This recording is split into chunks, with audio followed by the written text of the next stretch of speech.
এই তোমার ফোনে সমস্যা নামে কে ফোন দিছে? ফোন লাউড দিয়ে রিসিভ করো তো। আরে রং নাম্বার, বারবার ফোন দিয়ে ডিস্টার্ব করে, তাই সমস্যা দিয়ে সেট করে থুয়ে দিছি। কানারে হাইকোর্ট দেখাও, রং নাম্বার হলে ব্লক করতা, সেভ করতা না, ফোন রিসিভ কর। হ্যালো, জামাই কেমন আছো বাবা তোমরা? তোমার বয়স কত? 18। মুখ কাছে আনো, কাছে আনো। কোনো চিন্তা করো না, আগামী চাঁদের প্রথম রাইতেই তোমার বিয়ে হয়ে যাব। ম্যাডাম, বাড়িতে একজন ভদ্রলোক এসেছেন। আসতে বলো। ম্যাডাম, বাড়িতে একজন ভদ্রলোক এসেছেন। আসতে বলো। ম্যাডাম, বাড়িতে একজন ভদ্রলোক এসেছেন। কখন থেকে বলছি আসতে বলো? আমি তো আসতে। আচ্ছা বউ, আমি মরে গেলে তুমি কি করবা? কেন? আমি আমার বোনের সাথে থাকবো। ও, আমি মরে গেলে তুমি কি করবা? কেন? আমিও তোমার বোনের সাথে থাকবো। বলছি এইটা কি ঝুনঝুনি পোদ্দারের বাড়ি? না না, ঝুনঝুনি পদ্মার 3 বছর আগে এই বাড়িটা আমাকে বিক্রি করে দিয়ে তো চলে গেছে। সে তো এখন এখানে থাকেনি। কিন্তু ভাই তুমি কে? ঝুনঝুনি পোদ্দারের নামে একটা পার্সেল ছিল, পার্সেল দিতে আসছি আমি। আসলে আমার নামই ঝুনঝুনি পোদ্দার।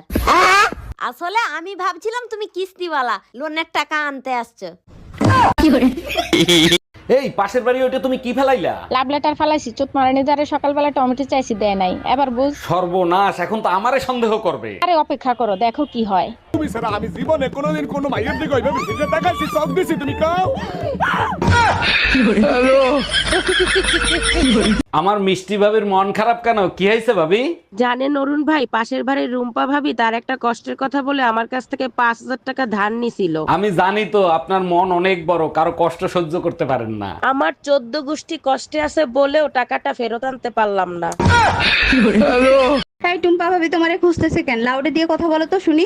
জি ভাবি বলেন। ভাই, আপনার পার্সোনাল ফোন নাম্বারটা আমাকে একটু দিবেন? আপনি জানেন এলাকাটা শূন্য ছিল, তারপরে 17টা বাড়ি হয়েছে, তার ভিতরে 11টা 5তলা বিল্ডিং হয়েছে, তার ভিতরে 44টা ফ্যামিলি আসছে, 99টা ছেলে মেয়ে আছে, 56টা ভাবি আছে, কারো সাহস হয় না আমার নাম্বার চাওয়ার। আপনি চাইলেন কেন? আর কখনো নাম্বার চাবেন না, বুঝতে পারছেন? জি ভাই, বুঝতে পারছি। ঠিক কাজ করছো।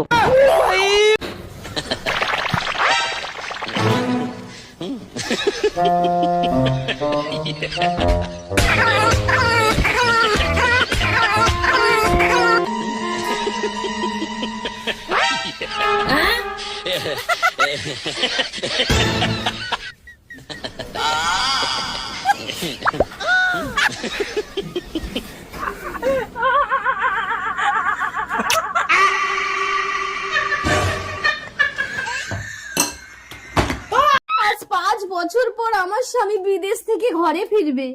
লালি, আরে লালি, চোখ বেঁধে রেখেছো কেন?